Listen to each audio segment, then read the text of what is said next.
¿Qué tal? Muy buenas tardes, tengan todos ustedes. Nos da mucho gusto recibirlos una vez más en el INERM y desde luego también a las personas que nos siguen en el entorno virtual de la aplicación Periscope de Twitter. Es la quinta sesión del curso La cuestión agraria en México, siglos XIX y XX. Tenemos como invitada especial a la doctora Jean-Dale Lloyd Daly, que nos acompaña la tarde de hoy. Para que ustedes tengan idea de la calidad, del peso que tiene nuestra especialista, la tarde de hoy haré lectura de su semblanza curricular. La doctora Jean-Dale es licenciada en Historia Latinoamericana por la Universidad de las Américas, maestra en Estudios Latinoamericanos con especialidad en Historia por la Universidad Nacional Autónoma de México y doctora en Historia por la Universidad Iberoamericana. Sus líneas de especialización son la historia agraria mexicana del siglo XIX al primer tercio del siglo XX, la formación del Estado liberal y los procesos de resistencia sociocultural durante los siglos XIX y XX y cuestiones metodológicas de historia social.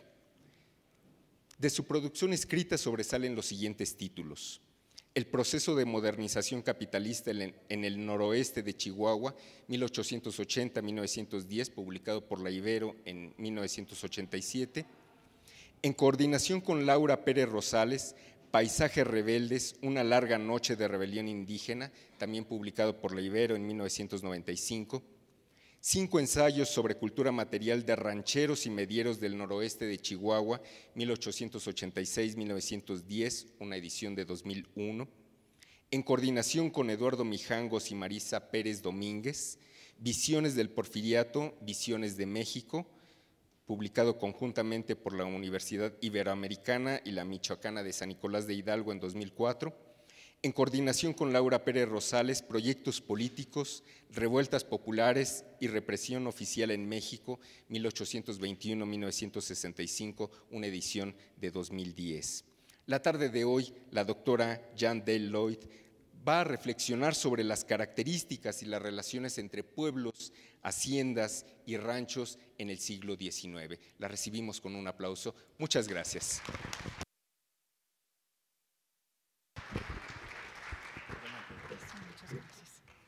Buenas noches.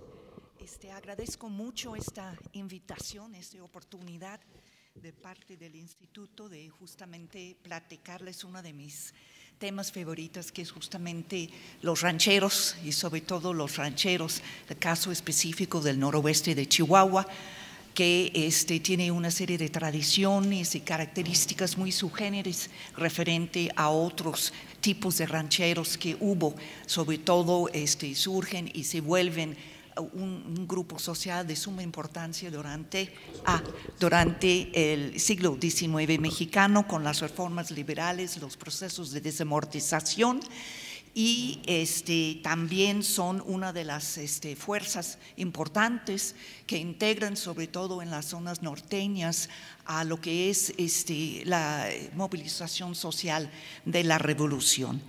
Entonces, primero, se habla mucho durante la revolución la relación entre hacienda y comunidad campesina.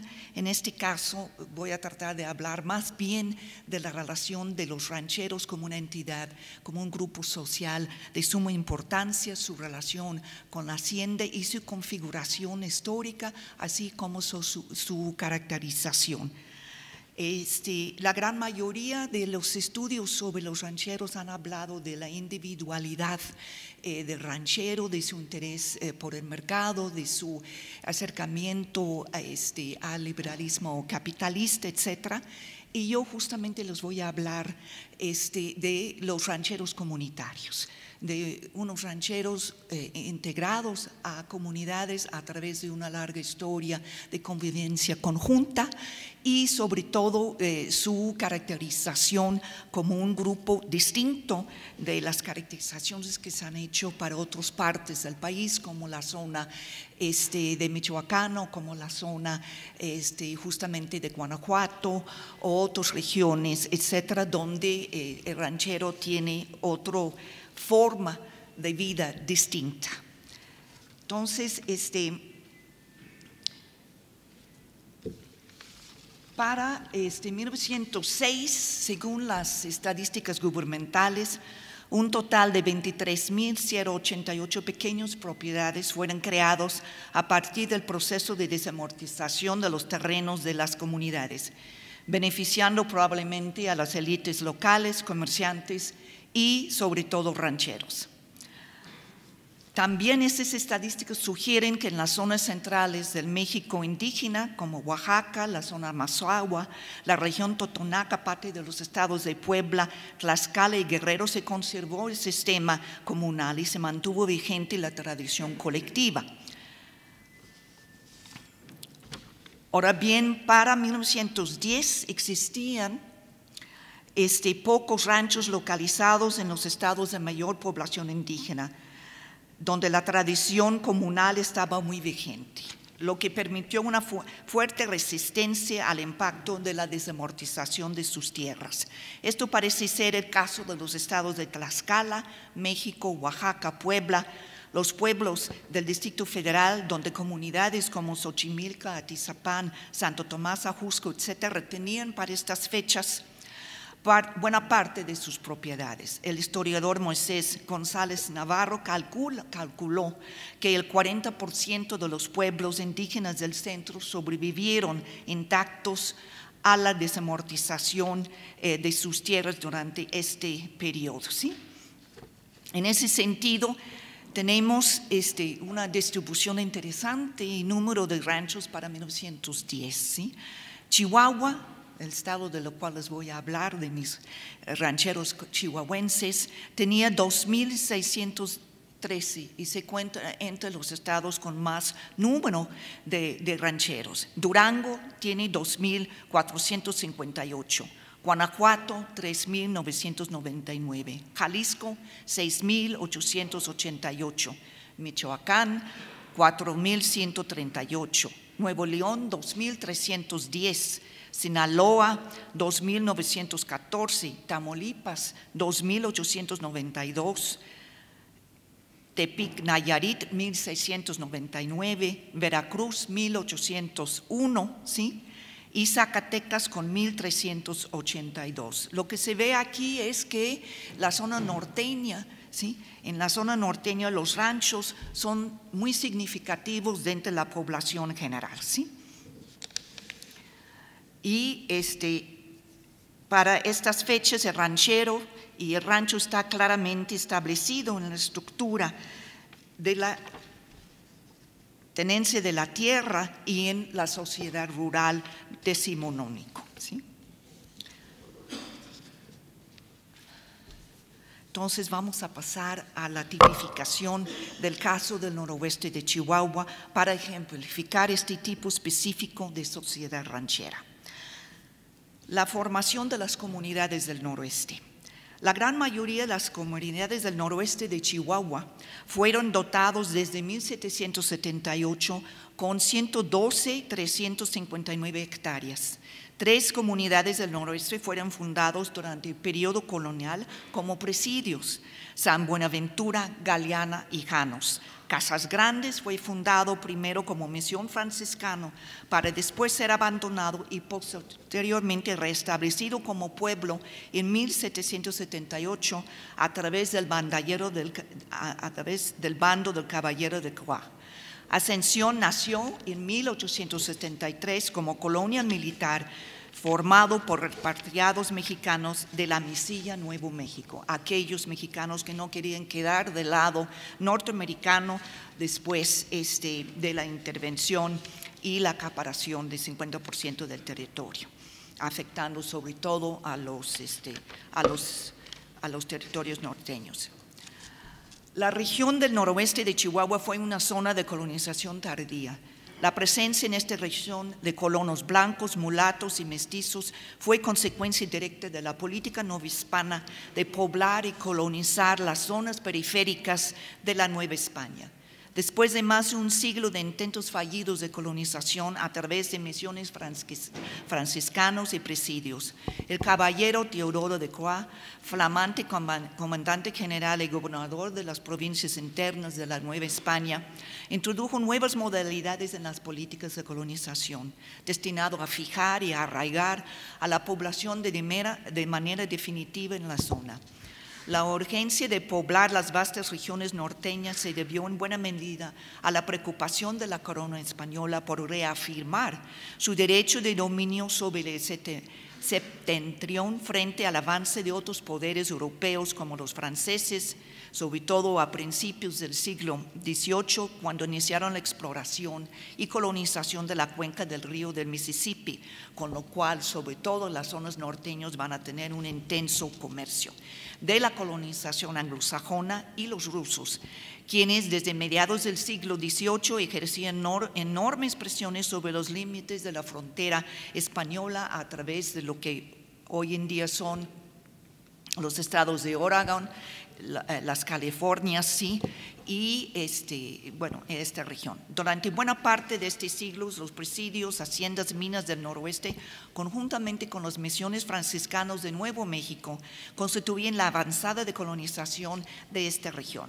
Por otro lado, el Estado virreinal pretendía fundar una serie de comunidades agrarias que servirían como una especie de muro de contención contra las tribus nómadas apaches y comanches que asolaban la región. Depredaban las estancias ganaderas y los reales de minas y ponían en jaque mate a los presidios y guarniciones militares fronterizas.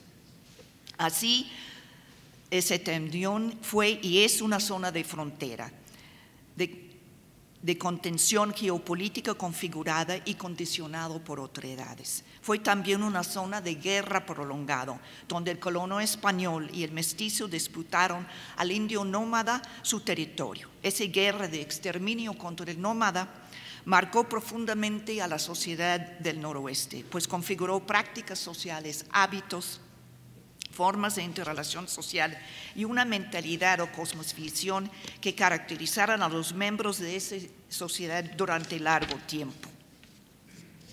En la colonización diochesca, la pronunciación del noroeste, predominaba el concepto castellano de la tenencia de la tierra, pero con modalidades introducidas por las reformas borbónicas que enfatizaban la coexistencia de la propiedad privada con el usufructo comunal o colectivo. Los decretos de la corona que dieron origen a las colonias agrícolas, formados, como hemos señalado, en el último tercio del periodo colonial, enfatizaban la no enajenación de los bosques y pastos comunales y, en abierta contradicción con la legislación anterior, proponían la división de la tierra en parcelas individuales llamados suertes. Un suerte es un lote de terreno equivalente más o menos a 10 hectáreas, 69 áreas y 8 centeáreas. Los terrenos afectados por la disposición eran los propios cultivables, aquellas tierras de las comunidades que se arrendaban a particulares para sufragar los gastos comunitarios y en el norte los gastos de defensa. Estas parcelas de entre 5 peonías y 3 caballerías se daban en forma de concesión real, con la condición de que el beneficiado la trabajara durante 5 años, después de los cuales se le otorgaría en propiedad individual, pero solo transferible al hijo primogénito, quien no podría enajenarlo bajo ninguna circunstancia. Este tipo de dotación predominaba en la zona de Sonora, buena parte de la Tierra Madre entre Chihuahua y Sonora y en toda la zona del noroeste. Dadas las condiciones específicas del noroeste, zona de guerra prolongado contra las tribus nómadas y de concurrencia y confrontación con otros poderes imperiales y estados expansionistas, las disposiciones reales sufrieron modificaciones, ya que las suertes se dieron a título individual, pero dentro de un contexto comunitario.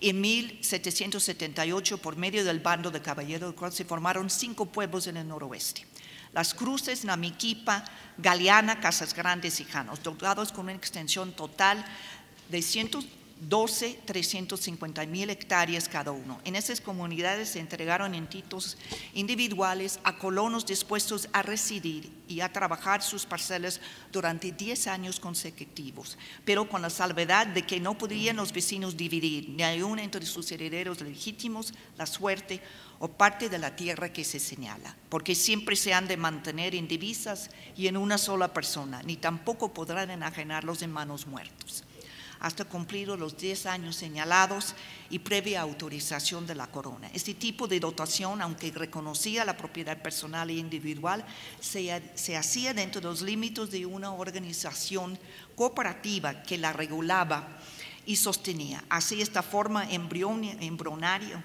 de la propiedad privada rural convivía con formas de propiedad y explotación colectivo, ya que los pastos y los bosques se disfrutaban en común y solo podían ser usufructuados por miembros de la comunidad. Por otro lado, los colonos estaban obligados a sembrar y cultivar en común una milpa grande de comunidad, cuyos productos se destinaban a subvencionar a las urgencias de los mismos vecinos en los años clamatosos, como decía un reglamento real, y a sufragar los gastos de operación del municipio y los gastos de guerra contra los indios nómadas. La inalienabilidad relativa de estas propiedades constituye, sobre todo en la periferia del norte, un mecanismo para retener a la población en una región constantemente amenazada por las frecuentes excursiones de los apaches, los cuales ponen en peligro constante cualquier política de colonización en el área. El poseedor tenía derecho a la propiedad siempre y cuando trabajara y residiera en forma permanente en la comunidad, sin salirse a domiciliarse en otra población. Este político colonial estaba pensado para crear pequeñas poblaciones de agricultores a lo largo del noroeste y a construir una especie de retén o muro de contención contra la llamada apachería y en contra de las políticas expansionistas de otros poderes europeos y posteriormente frente a los estadounidenses. Los colonos estaban obligados a defender sus poblados contra los ataques de los indios bárbaros. Para cumplir con esta disposición, todos los varones podían ser llamados por los capitanes de los presidios cercanos a repeler cualquier excursión apache y integrar junto con los soldados de las guarniciones militares piquetes, grupos de hombres armados para salir a combatir a los intrusos. Esas comunidades agrarias periféricas se diferenciaban de las comunidades agrarias tradicionales del centro por varias razones. Primero, por el reparto y explotación individual de las suertes o parcelas cultivables de los colonos y la titulación privada temprano de estos bienes. Segundo, estas comunidades no solo producían en función del autoconsumo o del tributo, sino también desde sus inicios estaban integrados a una producción orientada a abastecer las guarniciones militares cercanas y en muchos casos a las pequeñas explotaciones mineras serranas. La milpa grande de comunidad era, como dije antes, de explotación colectiva y su producto se repartía también equitativamente entre los cultivadores o se vendía y el sobrante se vendía para sufragar los gastos comunitarios. Su cultivo se organizaba por faenas, para la cual cada jefe de familia tenía la obligación de contribuir con trabajo, semillas y aperos agrícolas al cultivo de la milpa. En las épocas de recrudecimiento de la apachería, la milpa de comunidad constituía el sostén de la misma, ya que se hallaba cerca del pueblo y los hombres podían acudir a cultivarla sin alejarse demasiado del poblado y lo hacían en grupo, con vecinos armados que los protegían. Con el tiempo, en algunos pueblos como Janos, el más norteño de las comunidades, el cultivo de la milpa de comunidad se convirtió en una costumbre, un derecho consuetudinario reservado para los rancheros y medieros pobres. Por otro lado, aunque desde sus orígenes estos rancheros producían para el mercado, se encontraban integrados a una estructura comunitaria de tipo cooperativa que los articulaban y definían como grupo social. Estos rancheros pueblerinos tenían, por lo tanto, un sentido arraigado de comunidad, de pertenencia a un conglomerado social y cultural específico, congregado en asentamientos de tipo compacto. Asimismo, por decreto para la formación de estas comunidades, se aceptaban como colonos en igual de circunstancias a españoles y indígenas, mas no los indios nómadas. Este hecho marcó una diferencia con los procesos de colonización anterior, ya que estos privilegiaban el derecho del español sobre el territorio conquistado y tendían a agrupar a los indígenas en comunidades, los pueblos originales, en comunidades cooperativas, separadas de los llamados pueblos de españoles. En las zonas periféricas, la imperiosa necesidad de poblar vastos territorios con condiciones climatológicas y topográficos desfavorables, así como tierras constantemente asoladas y amenazadas, obligó a la corona a favorecer la fundación de pueblos étnicamente mezclados y establecer la igualdad de derechos para todos sus integrantes, con el fin de asegurar la permanencia de los colonos en el área. También se aceptaban a esclavos que una vez que se integraban a la comunidad se declaraban como libertos. Esta política favoreció el mestizaje, a pesar de que la mayoría de los habitantes de esas comunidades eran de ascendencia española o mestiza. Así, la cultura y formas de organización social de estos pobladores eran predominantemente españoles. También sus cultivos, como el trigo y la cebada, y sus técnicos agrícolas eran europeos, pues el arado, la yunta de bueyes y de caballos predominaba sobre la coa y el deshierve hecho a mano. Uno de los principales problemas de esta forma de dotación agraria fue la falta de títulos o la ambigüedad de estos. En términos generales, este tipo de comunidad agraria, los títulos de propiedad se daban primero a la cooperación civil sobre la totalidad del territorio concedido, o sea, los 112,000 y pico hectáreas. Una vez designados los terrenos para los ejidos, de usufructo comunitaria y las dehesas comunes, se entregaba a cada poblador su solar habitacional, su suerte o parcela cultivable y su derecho correspondiente de aguas para el riego de sus tierras. Todo esto se asentaba en un libro general de registro donde se especificaban los linderos y la extensión de cada propiedad. Además, se entregaba al poblador una copia de la hijuela que les toca, la cual les debía de servir como título provisional. Los títulos individuales definitivos solo se entregaban después de haberse cumplido con los requisitos designados para ellos. En muchos casos, esos títulos definitivos jamás se materializaron. Por tradición, las propiedades se heredaban de generación en generación y algunas fueron subdivididas, fraccionadas o vendidas a terceros sin que hubiese un registro fidedigno del proceso. El resultado fue que para mediados del siglo XIX muchos pequeños rancheros carecían de títulos sobre su propiedad, lo cual favoreció posteriormente el acaparamiento de estas tierras o su enajenación a raíz de las diversas disposiciones agrarias del periodo liberal. Y en este caso, los primeros acaparadores eran los rancheros ricos o comerciantes de los pueblos y sobre todo del general Terrazas, quien denunció los ejidos de diversas de las comunidades para poder integrar a sus haciendas, más la comunidad misma de los mormones que vinieron a asentarse en la sierra chihuahuense y justamente ocupaban una tercera parte del ejido original del pueblo de Casas Grandes y de otras comunidades. El tamaño mismo de la territorialidad de estas comunidades sugiere la intencionalidad de la corona de dotarlas de vastas tierras para asegurar la autosuficiencia y su productividad como abastecedores de presidios y reales de minas.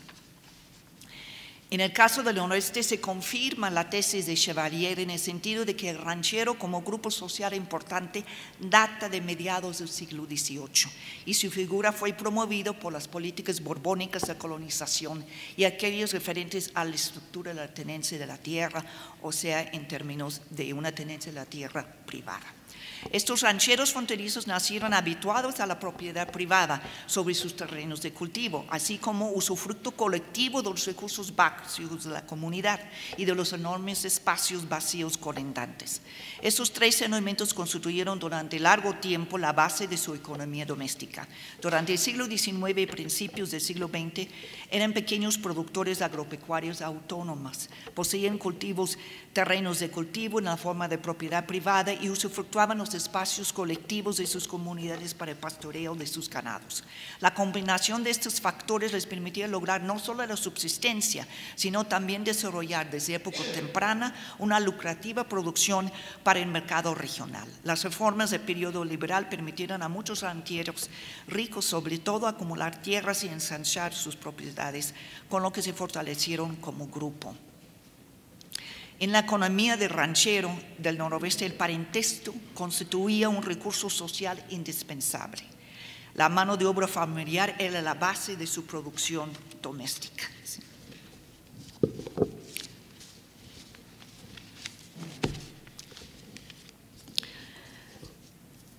Bueno, vamos a pasar a un intento de caracterizar al ranchero y mediero norteño en términos del conjunto de sus relaciones socioculturales que le son propios y del contorno comunitario en el cual está inmerso. En ese sentido, se ha tomado como caso a los rancheros y medieros del noroeste de Chihuahua durante el Porfiriato, como un ejemplo de los rancheros fronterizos de la época que muestra una serie de características muy especiales que los diferencian de otros grupos de rancheros decimonónicos en otras regiones del país.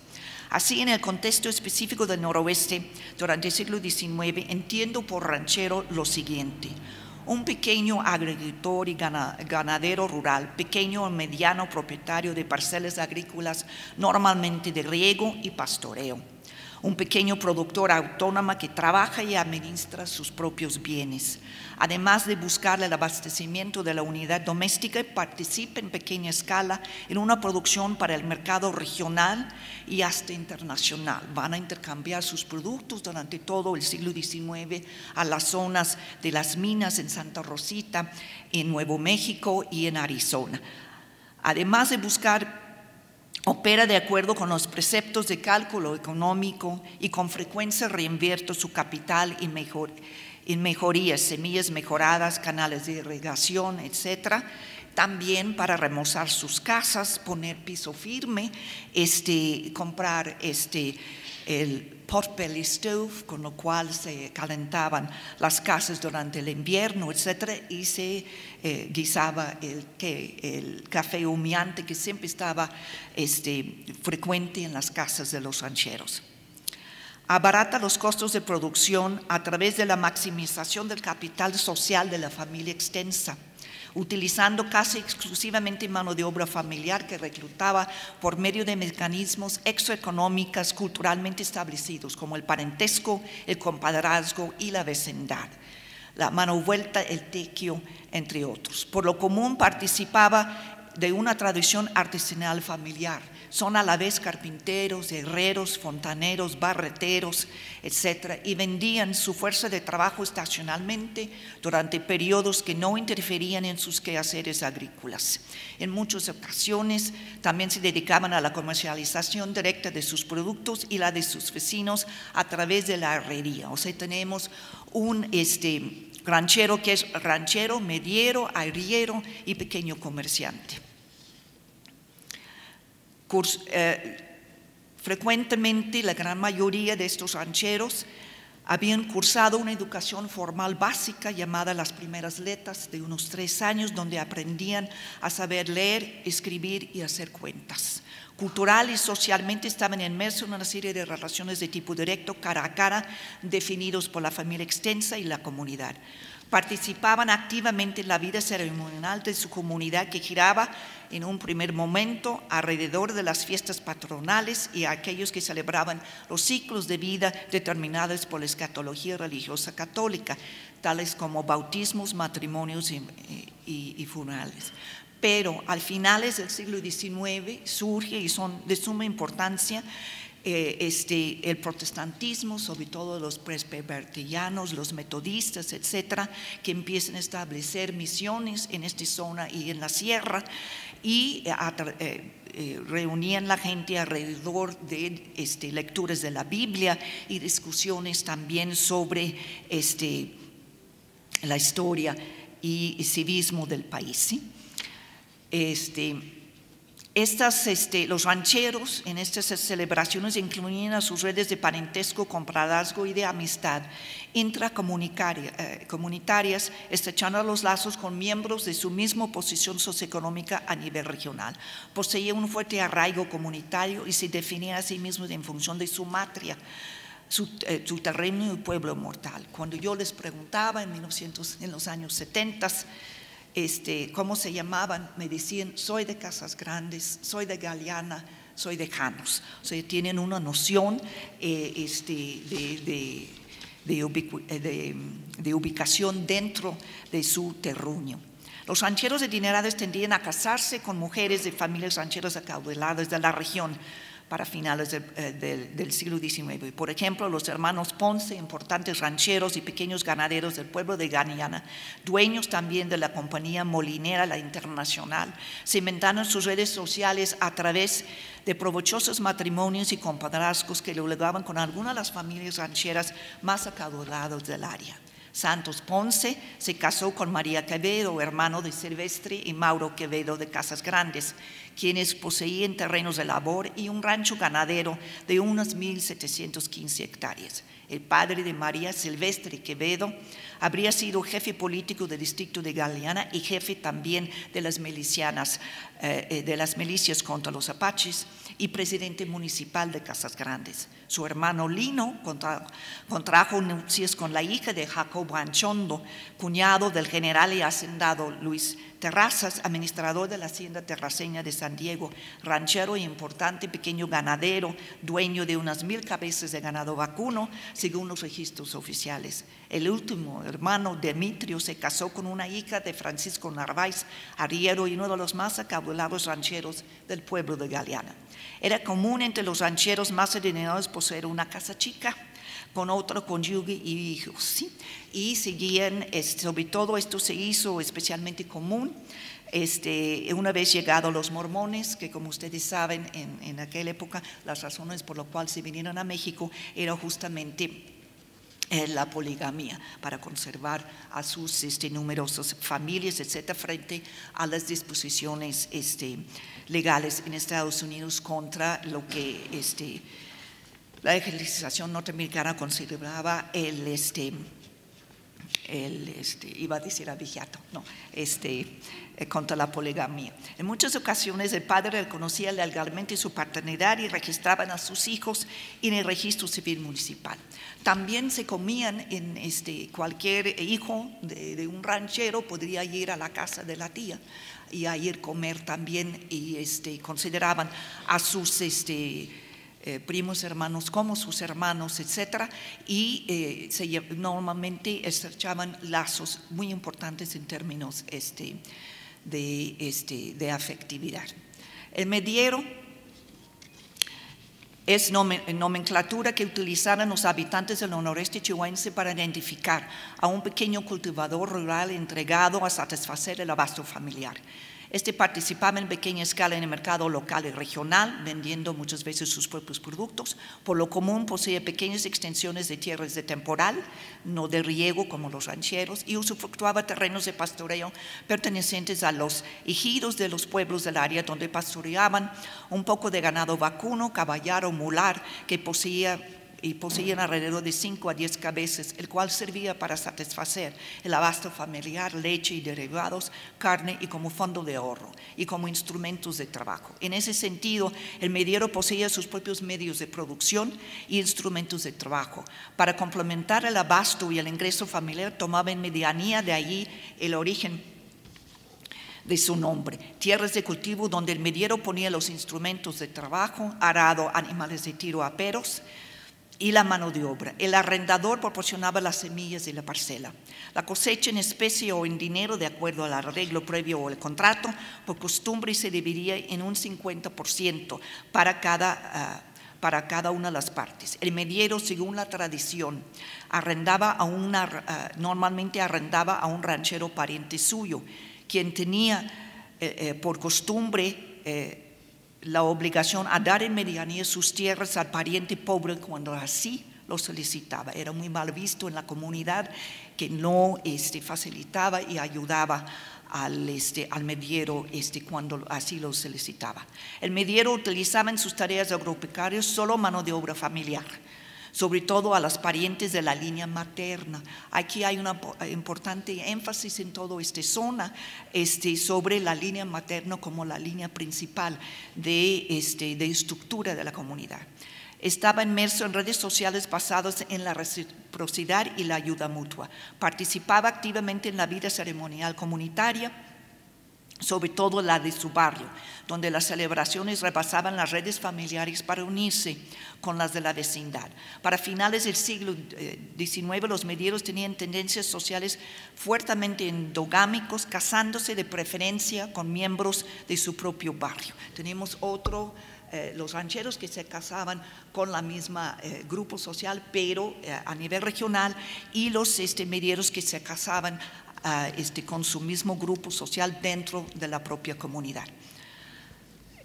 Además de la medianía, complementaban sus ingresos con la venta temporal o estacionaria de su fuerza de trabajo, y muchas veces se empleaban simultáneamente en diversas ocupaciones, desde el corte de zacate en las haciendas cercanas hasta el trabajo en las minas de Nuevo México y Arizona, sobre todo, o el norte, etcétera, o en Corralitos, que estaba apenas a 7 kilómetros de Casas Grandes, etcétera, ¿sí? Que era un complejo ya para el siglo XIX comprado por una corporación norteamericana y pagaba los mejores sueldos de la zona. La pertenencia del ranchero y mediero a una colectividad les permitía maximizar sus relaciones de parentesco como un factor de producción. Así, primos, tíos, etcétera, con frecuencia apoyaban a sus parientes en los labores del campo, tanto en el barbecho como la cosecha y la construcción de viviendas.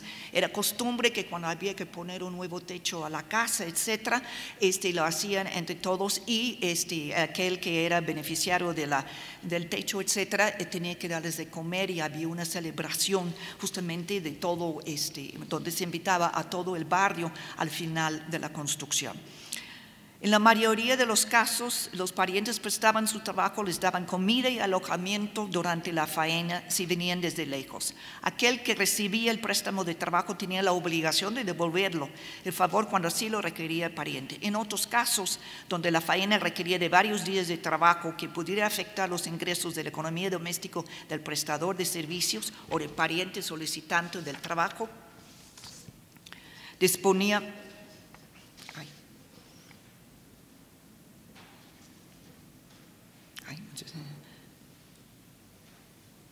desde lejos. Y aquí recibía, en otros casos donde la faena requería varias vías de trabajo, podría afectar los ingresos de la economía doméstica del prestador de servicios o el pariente solicitante del trabajo, disponía de medios, o sea, era un ranchero adinerado, se le pagaba al trabajador la mitad del jornal normal. En cualquier arreglo de mano vuelta se suponía que el pariente solicitante debía trabajar hombro con sus parientes y familiares. También debía tomar, y eso es muy, muy importante, tomar sus alimentos con su gente, convivir, convirtiendo al sistema de mano vuelta norteño en una forma de sociabilidad que reforzaba los lazos de parentesco y las formas de intercambio horizontal. Asimismo, la costumbre de mano vuelta convertía al parentesco en un medio de producción esencial, un capital social invaluable.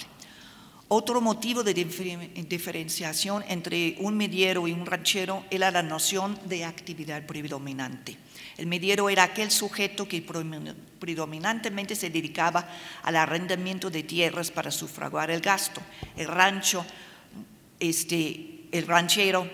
tenía sus propias propiedades, se dedicaba básicamente a cultivar y a cuidar a su ganado, y a veces era pequeño comerciante y pequeño ganadero, y también muchas veces los rancheros también eran trabajo minero o eran carpinteros, tenían un desempeño también artesanal. El contorno comunitario.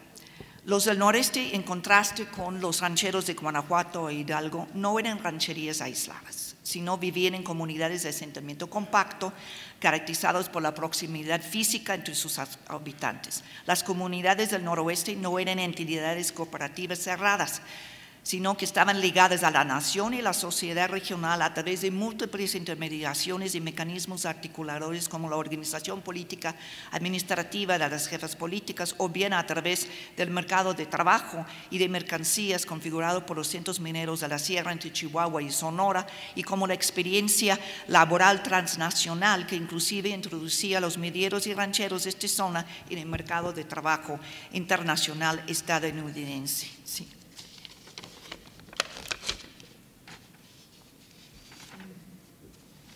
Estas comunidades, como diría Eric Van Jong, eran un todo coherente. No, estas comunidades tampoco eran, como diría Eric Van Jong, un todo coherente, armoniosamente integrados, sino que padecían procesos de diferenciación social internos, caracterizados por conflictos entre facciones y individuos que rebasaban la capacidad misma del parentesco como mecanismo de conciliación. A pesar de ello, la proximidad que se logró con la corresidencia y vecindad del asentamiento compacto promovió un contacto constante entre los habitantes, quienes desarrollaron sentimientos de familiaridad derivados de esta misma cohabitación espacial y social. Todos se conocían en el sentido amplio de la palabra, se veían a menudo en la plaza, en la iglesia, en la calle, se saludaban y se pasaba el rato, platicaban de los últimos chismes y noticias pueblerinos. Todo el mundo se enteraba de los pormenores de la vida de sus vecinos y opinaban al respecto, ¿sí? La familiaridad promovió, a su vez, un alto grado de predicción entre los actores sociales de estas comunidades. Los mineros y rancheros sabían cuáles eran sus obligaciones morales con sus parientes y amigos y vecinos. Había modelos de comportamiento aceptados, papeles sociales normados por los valores comunitarios, una comunidad de vida mental, como dijo Toeñez. La reciprocidad y ayuda mutua eran obligaciones claramente asentadas y entendidos por todos los actores sociales de la comunidad. Así, un ranchero sabía lo que se esperaba de él en la cotidiana interacción con sus congéneres. A lo largo de su vida, el ranchero había desarrollado una reputación. Los vecinos sabían que contaban con él. Era de fiar, como decían, era de los suyos. Por medio de diversos mecanismos de socialización, el chisme, la anécdota, la burla, la moraleja, la actuación diaria, los decires de la opinión pública familiar, la transmisión intergeneracional y pueblerina sobre formas aceptables o reprobables de proceder. El sujeto había interiorizado los valores, las creencias y las normas del microcosmos en el cual vivía. Así, su conducta era confiable y predecible. La convivencia diaria a través del tiempo también forjó una memoria de vida compartida, una intimidad conocida, una experiencia compartida y hondamente vivida y sentida como la apachería, la experiencia del proceso de modernización capitalista en el siglo XIX y la vida consuetudinaria, que unía entre sí a los integrantes de esas comunidades y creaban en ellos un sentido muy arraigado de pertenencia, awareness of belonging together, a la comunidad. Estas comunidades fronterizas también se caracterizaban por la densidad y multiplicidad de sus redes de relaciones, las cuales llevaban a que no solo todos se conocieron, sino que la mayoría de los rancheros y mineros resultaban ser parientes, compadres o amigos de alguien respecto a la cual existía un definido conjunto de derechos y obligaciones. Como ha señalado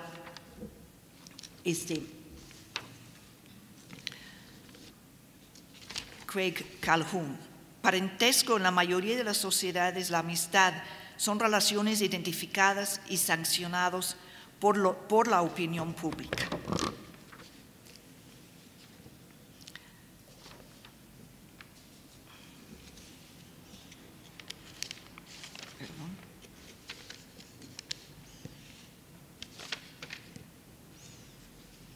Sí, la afiliación comunitaria nacional se daba con el nacimiento. Se nacía en determinado pueblo y barrio. La comunidad ocupaba un espacio determinado, un espacio configurado por los siglos de ocupación, habitado por generaciones de sus antepasados. regado, como decían los rancheros y medieros del noroeste, con la sangre de sus padres y abuelos, quienes combatieron al indio bárbaro y ganaron su derecho a ocupar el espacio. Eso se ve una y otra vez en los cursos agrarios, que son muy importantes durante el siglo XIX y XX. Así, el pueblo natal era un lugar significado, plagado de experiencias compartidas, de historicidad, de formas de vida comunes. Era un espacio conocido, familiar, configurado por todas las afectividades que unen al hombre con su lugar de origen, a su matria. Como diría Luis González de González, para Heidegger, es en el uso o la residencia como los espacios se convierten en lugares de significación, en espacios transformados y configurados por los hombres y mujeres que los habitan. Es a través del uso de residir como un grupo se apropia de su espacio, lo hace suyo, lo transforma en un lugar significado, en el entorno construido a través del tiempo, que da sentido a su existencia. Así como decía Heidegger, la relación del hombre con los lugares y a través de ellos con los espacios consiste en la residencia. Solo cuando somos capaces de residir, somos capaces de construir. La residencia es la propiedad esencial de la existencia. En este sentido, los rancheros y medieros del noroeste se identificaban claramente con una fisonomía, un paisaje, un entorno físico específico y especificante que les vio nacer y donde residían. Las altas montañas donde se cazaban osos pardos y pumas, las enormes planicies cubiertos de pasto navaja que se extendían hasta donde alcanzaba la vista, los ríos alineados con sauces que merodeaban las estepas semidesérticas hasta perderse en lagunas repletas de patos y gansos salvajes. Las plazas de los pueblos con sus kioscos de fierro forjado rodeados de moras y cerezos que ya no existen, que brindaban su sombra a los paseantes vespertinos. Los antiguos caseríos compactos construidos alrededor de las iglesias donde apenas cabía un hombre a caballo entre las casas. Las Montezumas, ruinas arqueológicos prehispánicas que yacían, que se llama hoy en día Paquimé, inermes al lado del asentamiento colonial de Casas Grandes. Las famosas arenas o dunas de Salamayuca, cuyo paisaje desolado marcaba el inicio del desierto septentrional. Todo esto constituye un territorio apropiado y habitado, el escenario hábitat común donde tenía lugar la comunidad. La comunidad, aparte de ser un lugar, un espacio geográfico preciso, es también un espacio sociocultural. Afiliación o incorporación a la comunidad se da a algunos autores de dos maneras. Primero, a través del nacimiento y después en la participación cotidiana del individuo sujeto en la vida comunitaria. Al nacer, el individuo está inmerso en por lo menos dos redes sociales consanguíneas preexistentes, la materna y el paterno, que lo ligarán irremediablemente con el mundo social de su aldea. En las comunidades del noroeste, el parentesco implicaba proximidad física y emocional, contacto constante y interacción intensa. La familia extensa, patriarcal, padres, hijos, abuelos, tíos, frecuentemente compartían un mismo espacio, el hogar, donde la convivencia era estrecha e íntima. Se realizaban actividades comunes, compartían vivencias y emociones que gesta, como diría Tones, una memoria de vida compartida, basado en la cohabitación que generaban fuertes sentimientos de fraternidad entre sus miembros. Era la familia donde tenían lugar los primeros procesos de socialización cultural de sus integrantes. Los hijos, a través de la transmisión intergeneracional, aprendían los requerimientos de los distintos roles sociales. A los padres se les hablaba de usted y vosotros. A las hermanas hablaban de usted a los hermanos mayores varones y debían servirles en la mesa. Algo misóginos para nuestra época, pero así era el costumbre. El hombre comía primero, después de las mujeres. Y después las mujeres. Las mujeres se encargaban de las tareas domésticas, los hombres del campo. Ellos deberían proveer, satisfacer las necesidades económicas de la familia. A su vez, estas redes sanguíneas primarias o la comunidad de sangre original, como diría Toñez, ligaba al individuo con la red social local a partir de complejos sistemas de intercambios recíprocos que involucraban desde la circulación de bienes hasta formas concretas de ayuda mutua. En ese sentido, dentro del espacio comunal, la caracterización de una persona supone un énfasis fundamental en la definición social de la individualidad, tal como concibe y establece la colectividad. El individuo, en términos de las categorías del pensamiento local, es siempre percibido como integrante de un conjunto, del cual depende su existencia, su definición misma, como ser complementariamente articulado con otros.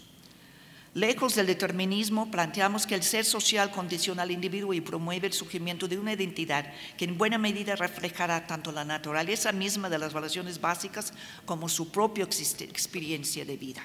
Los rancheros y medieros de la zona mantenían contactos directos cara a cara con la gente de la localidad. Esta proximidad se logró con la coresidencia y vecindad del resentimiento compacto, promoviendo un contacto constante y cotidiano entre los habitantes, quienes desarrollaron sentimientos de familiaridad y fraternidad derivada de esta misma cohabitación espacial y social.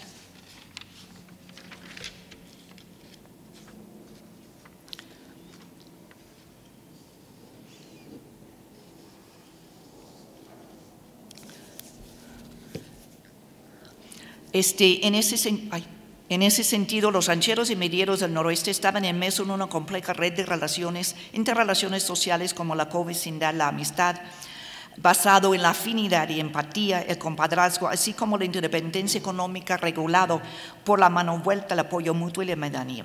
Este enriquecimiento de redes sociales, interlapping of social webs, limitaba el espacio de la actuación singular o individual y condicionaba fuertemente el comportamiento social de los habitantes de estas comunidades. Además, los rancheros y medieros actuaban de acuerdo con un código moral y costumbres locales nacidos en el ambiente o clima de su pasado histórico, la apachería y de la periferia. Las relaciones sociales intercomunitarias eran santificadas por obligaciones morales y sociales definidos por la colectividad para normar la acción social entre los diversos sectores sociales.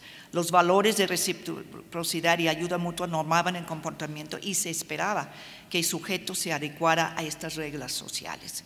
En ese sentido, los pueblos del noroeste eran verdaderas comunidades Gemeinschaft, ya que tenían, como dice Toñez, que tenían una forma de vida determinada culturalmente con reglas, expectativas, creencias y normas de comportamiento que les permitía una interacción intensa. Ese alto grado de corporatividad podía movilizar a los habitantes de estos pueblos a la cooperación y a la realización de acciones colectivas concertadas durante largos periodos, como eran las caravanas comerciales a Nuevo México y la organización de las milicias pueblerinas contra los huestes apaches durante más de 286 años. Así, los rancheros y medieros del noreste no eran individuos totalmente independientes, homos económicos, sino entidades sociales sujetas a infinidad de restricciones sobre su autonomía individual y a cambio recibían apoyos colectivos. Su noción de que el bienestar colectivo estaba por encima de los intereses individuales era fundamental para su sentido de cooperatividad. Los integrantes de las comunidades del noroeste chihuahuense desarrollaron una fuerte identidad cooperativa cimentada en una lealtad primordial hacia su gente, parientes y amigos y su comunidad.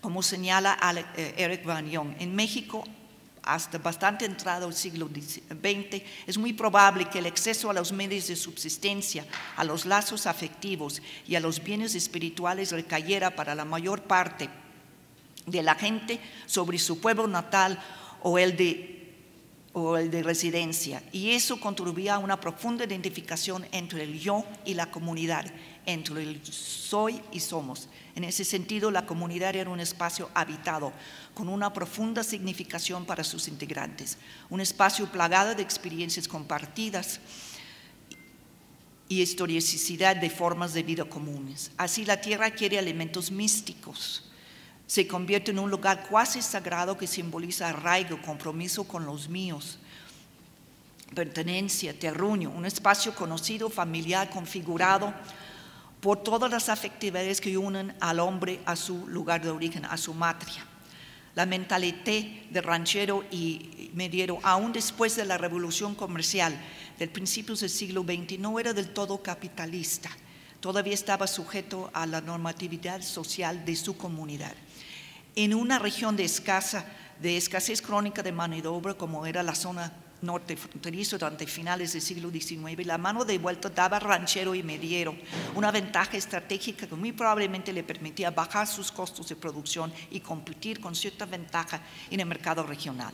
Así parece ser el caso de la producción triguera del distrito. En 1906, según estadísticas oficiales de la época, los rancheros producían el 66.3% de la producción total del trigo de la zona.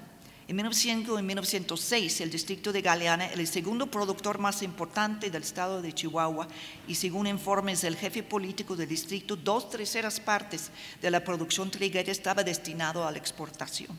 El trigo era el cultivo comercial por excelencia de la zona y en los albores del siglo XX los rancheros la vendían a mayoristas quienes venían desde Las Cruces, Nuevo México a comprarlo o lo comercializaban gracias a los molineros del distrito. En ese sentido, otro de los rasgos fundamentales de los rancheros era su hábito de comercializar directamente sus productos. Una de las actividades económicas de los rancheros, ¿sí?, era la compra y venta directa de sus productos agropecuarios. Desde la fundación de los pueblos de esta zona, sus colonos se dedicaban a abastecer presidios y guarniciones militares del área, así como a proveer víveres y materias primas a las minas de San Pedro Corralitos, distantes unos 15 kilómetros al noroeste de Casas Grandes, a las explotaciones mineras de Bavispe, Dolores y Dos Cabezas en la zona serrana de Sonora, y a los pueblos y minas de la zona de Las Cruces y Deming en Nuevo México. La tradición oral regional asienta que desde finales del siglo XVIII, vecinos de los pueblos de Galeana y Casas Grandes salían 2 veces al año en caravana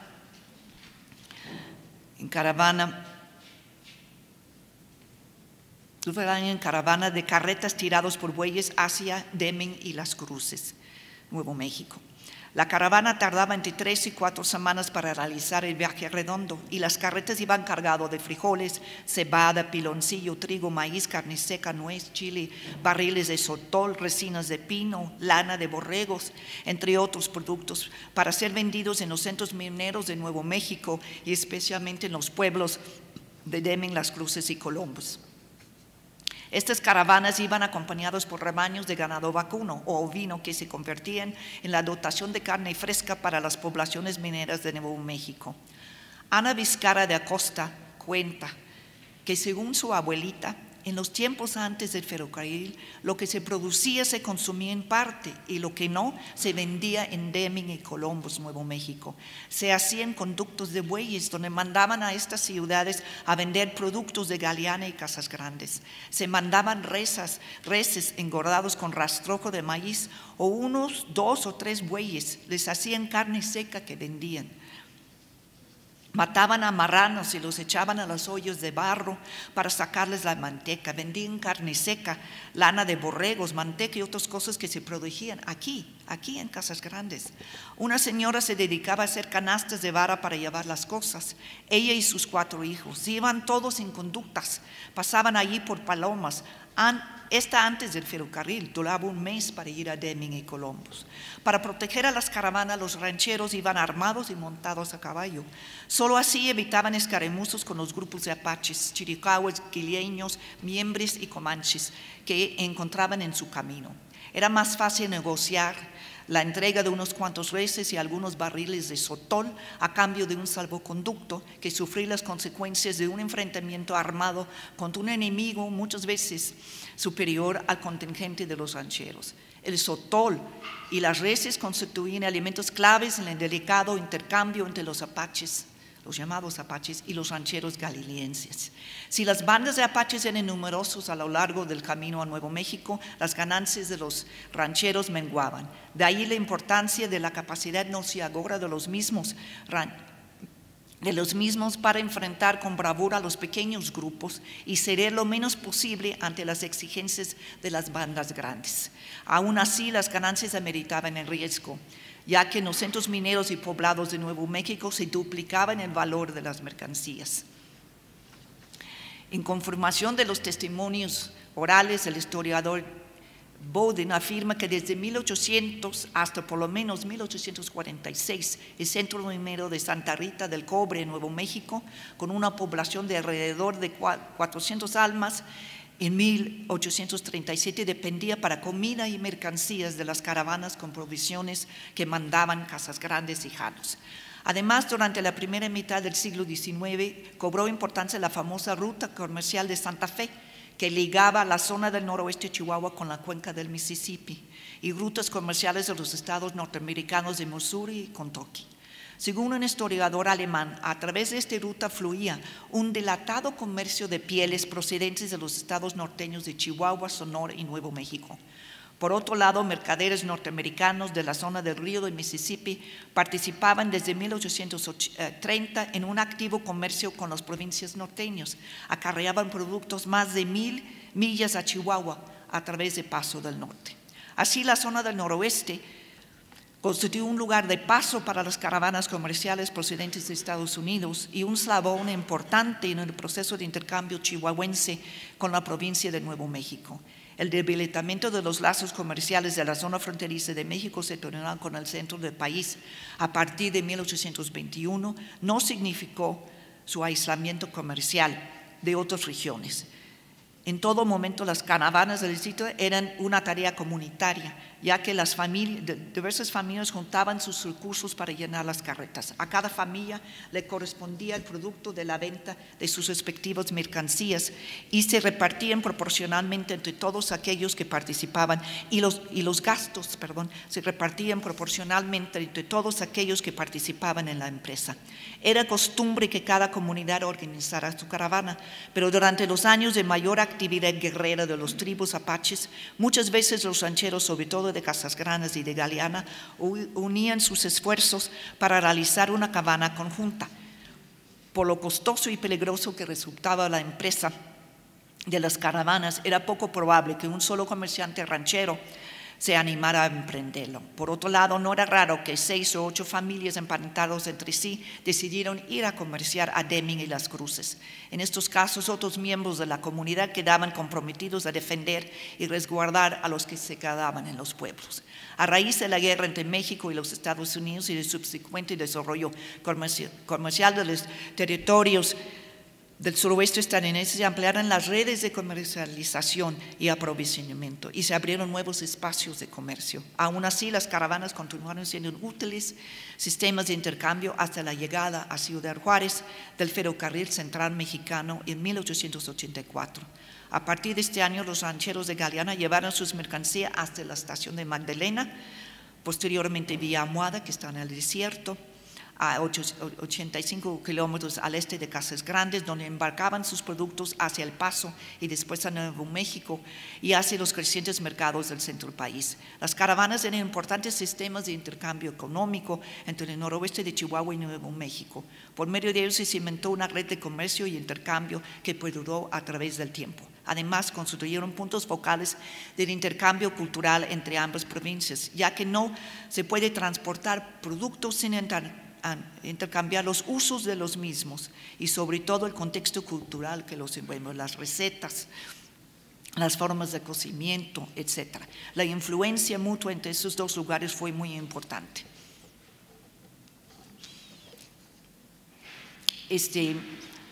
Los hermanos José, Rodrigo y Arturo Quevedo Moreno de Casas Grandes tenían un próspero negocio de herrería para llevar mercancías hacia la zona serrana de Dos Cabezas y el Tigre y Sonora.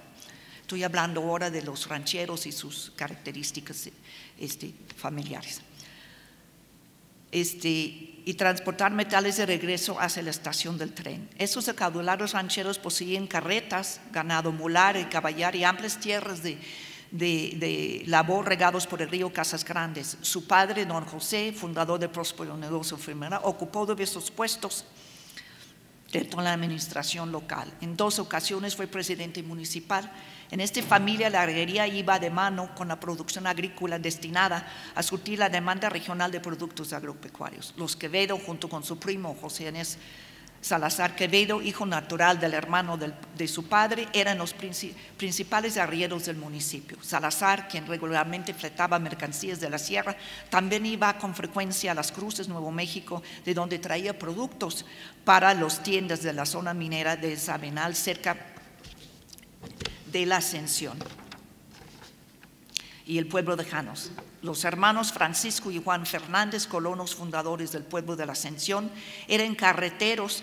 La Ascensión es una comunidad que fue fundada, justamente como dije antes, de una serie de pobladores que habían decidido salir de sus tierras en Nuevo México, etcétera, una vez hecho la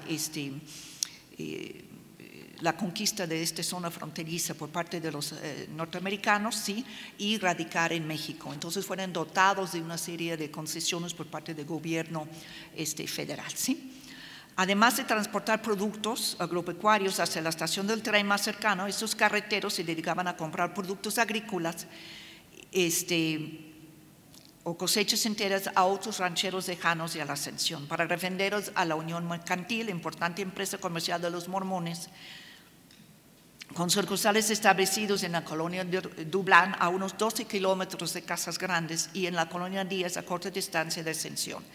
Francisco Fernández también era pequeño ganadero y agricultor de importancia, producía y comercializaba lácteos. Vendía esos productos directamente en su tienda de la población minera del Sabenal, o compraba leche bronca recién ordeñada en los alrededores para venderlo después a la fábrica de quesos de la colonia mormona de Díaz. Su hermano Juan se dedicaba a la producción agropecuaria en pequeña escala y el agio, es decir, prestaba dinero a cuenta de cosechas. Los amplios terrenos de pastoreo que poseían servían para mantener ganado tanto mular como lechera. La tradición oral de la familia asienta que hicieron su dinero como comerciantes en el agio y con el transporte de productos y mercancías entre el Sabenal y la Ascensión hasta la estación del tren de Villa Almohada. En ese caso, la herrería parece haber sido una extensión de las actividades comerciales de reventa de los hermanos, ¿sí?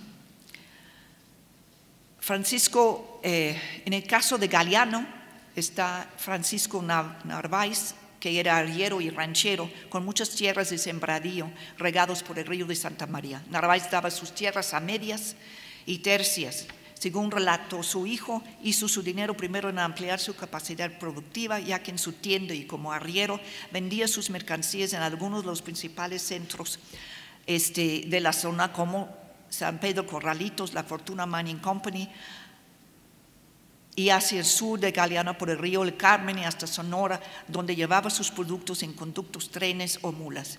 En trenes de mulas, en sus propias tierras cultivaba trigo, frijol, maíz, lentejas y chile, alimentos que luego vendía en sus recorridos por los centros mineros en su tienda. Algunas veces llevaba mercancías hasta Columbus, Nuevo México, un recorrido que duraba unos 8 días de viaje redondo. Don Francisco además tenía cantidades de animales, varias yuntas de bueyes y una troca de mulas que usaba para sus negocios. También le iba en estos con estos negocios que alrededor de 1910 se compró un automóvil, el primero que recorrió las calles del pueblo de Galeana, ¿sí?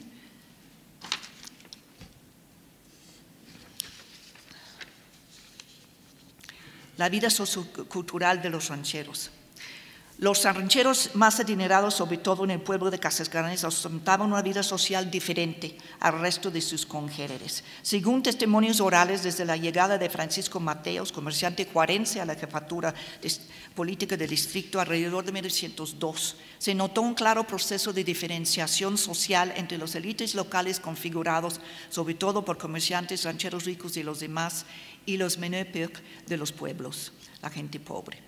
Los ricos se llamaban a sí mismos la gente bien, gente de dinero, personas de buena familia, y a la gente de menores recursos económicos y de otro nivel social se le llamaba gente común. Aquí estamos viendo el resquebrajamiento de la solidaridad horizontal de la comunidad antes del periodo revolucionario.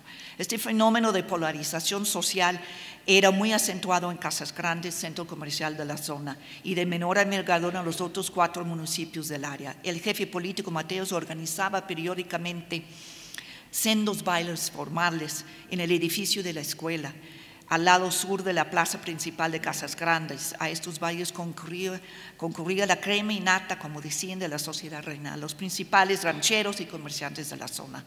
Julieta Miranda, viuda de Ponce, y su hermana Juana Miranda aún recordaban, cuando hice mis trabajos de campo, recordaban las tiras de papel recortado de alegres colores que adornaban el techo y las ventanas del local. Los músicos de la banda del pueblo, vestidos de gualda encima de una tarima al fondo del salón, tocando piezas de la época, valses y bailables, sobre todo polcas. Al otro extremo del salón había una mesa con manteles, donde estaban las viandas y ponches que servían los comensales. Los invitados eran la gente decente, los de buena familia. Del pueblo de Galeana acudían los hermanos Ponce y el jefe municipal Zúñiga y su familia, los Narváez, si recuerdan al rico comerciante Narváez. De San Buenaventura, don Manuel Piñón, de Janos, los Mápula y la familia Azcárate, junto con los hermanos Talamantes, Porfirio y Juan, quienes eran primos hermanos de los Miranda. De la colonia Dublán venía William Wallace y su hijo, quien se casó con la hija de un adinerado ranchero de Casas Grandes, de la familia Varera. William Wallace era hijo ilegítimo de un lord inglés, entonces se vino a las praderas chihuahuenses buscando su fortuna. Los hermanos Quevedo, Maurio y Silvestre, este último cortejaba a María Anchondo, hija de John Jacobo, administrador de la hacienda terracena de San Diego y mediano ganadero de la región. Según la tradición oral, las hijas de don Jacobo eran muy guapas y muy peleadas por los solteros codiciados de la región.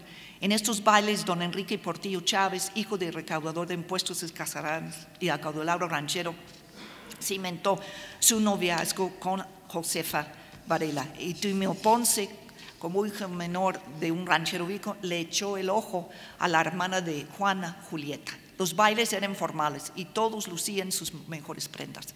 En varias ocasiones las hermanas Miranda se engalanaron con vestidos de encaje y satín traídos para la ocasión desde Nuevo México. Las fiestas eran de rigurosa invitación, una tarjeta impresa con el nombre del convidado y la leyenda y su apreciable y distinguido familia. Doña Julieta recordaba que no se dejaba entrar a cualquiera, era pura gente bien. Así lo recuerda también María Orozco, hija de un ranchero pobre, quien en varias ocasiones fue a asomarse junto con sus hermanas a las ventanas del improvisado baile, donde veía, y cito, todo alumbrado con esas lámparas de gas. Pura gente rica, las muchachas con vestidos chulos, con listones y toda la cosa, y nosotros de curiosos, viendo desde afuera, con las narices pegados a la ventana, hasta que vino el intendente y nos quitó de ahí. La gente bien también iba a los bailes del casino de Pearson, un centro maderero localizado a 10 kilómetros de la colonia Juárez, donde la colonia estadounidense de Ciudad Modera de la Sierra ofrecía frecuentemente sus festejos. El casino, abierto en 1910, se convirtió en el lugar favorito de reunión de la gente desde Sonora. Faltan 5 minutos.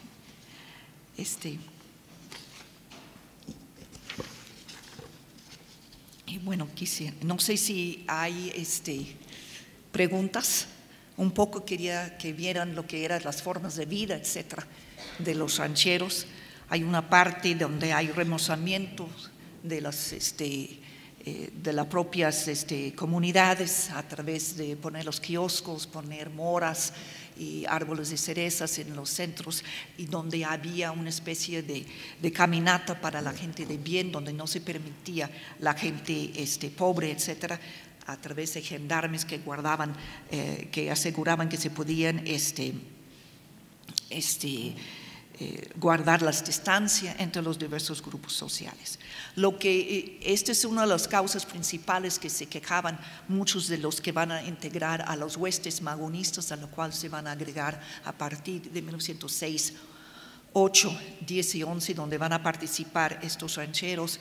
la gran mayoría de ellos, no necesariamente los más ricos comerciantes, pero los rancheros y medieros, iban a participar en los levantamientos armados de 1906, 1908 y la de 10-11, y posteriormente van a levantar justamente con el movimiento orozquista en esta zona, planteando una división al interior del movimiento orozquista posteriormente entre los radicales y que formaban los grupos de los rancheros de Galeana y lo que era los intereses justo de Pascual Orozco. Otro elemento que tengo que ya no nos da tiempo, que son los procesos de socialización de las ideas radicales, que es cómo se van sociabilizando las ideas radicales a través de los lugares de sociabilidad como las cantinas, las hotelerías, los billares, etcétera, donde se jugaban las cartas, donde se tomara la bebida fuerte, etcétera, y donde se distribuía la propaganda magonista, ya que muchos de los tendederos de las cantinas y de las hotelerías eran miembros del Partido Liberal Mexicano a partir de 1905 y 1906, y también cómo estos comerciantes que se van a la sierra, etcétera, entregar sus mercancías y comerciar los productos directos de los productores rancheros de las comunidades, ¿sí? Entre las mercancías incluían propaganda magonista, ¿sí? También a través de los reparadores de las máquinas Singer. Yo, bueno, alguna vez participando en la organización del Museo de Casas Grandes, yo dije que había que poner una máquina Singer. Entonces los antropólogos me decían, no, ¿por qué tenemos 3 toneladas de tepalcates de la zona de Paquimé? ¿Por qué una máquina Singer? Y yo dije, bueno, es que la máquina Singer fue muy importante porque justamente los magonistas que necesitaban transitarse clandestinamente de un lugar a otro, muchas veces lo hacían fingiendo, aparte eran reparadores de la máquina Singer, etc. Y hay que recordar que la máquina Singer, en el caso de las zonas nortes, estaban en la sala, en el centro de la casa, porque se hacían su propia ropa y es ahí donde se congregaba la familia, etc. Entonces, mientras que la mamá, muchas historias donde la mamá cosía, etcétera, y los miembros de la familia que sabían leer invitaban a los vecinos y leían textos magonistas y sobre todo anarco comunistas, etcétera, leían pasajes de Bakunin, que es uno de los grandes teóricos del anarquismo, etcétera, y se difundían las ideas anarquistas, se tenían círculos de lectura, de propaganda, etcétera, justamente alrededor de la máquina Singer. No gané la discusión, pusieron todos los tepalcates muy importantes antropológicos de la zona de Paquimé, pero se olvidaron justamente de la importancia de esta región durante el proceso revolucionario, porque es uno de los casos donde tenemos rancheros radicales. La gran mayoría de los estudios sobre los rancheros hablan de los rancheros como elementos conservadores, que son, que justamente constituyen las capas altas de las sociedades pueblerinos, etcétera, lo cual también sucede en este caso, pero eran capaces también de unirse con los medieros, con aquellos que a través de la ley de 1905 sí que les expropian sus propiedades a través de un proceso de desmortización tardío implementado por Creel. Entonces se unen con ellos para exigir tierra, eliminación de impuestos, etcétera, y el derecho a la autonomía y la elección de sus miembros de los consejos municipales y la elección también de los administradores municipales, etcétera, sobre todos aquellos que controlaban el agua, que es un alimento, un recurso escaso en las planicies desérticos de Chihuahua. Entonces, ese es otro capítulo, ¿sí? Justamente ese proceso de movilización, cómo se dio, cuáles fueron justamente sus demandas, etcétera, ¿sí? Y bueno, eso, no sé si tienen preguntas sobre algunas cosas.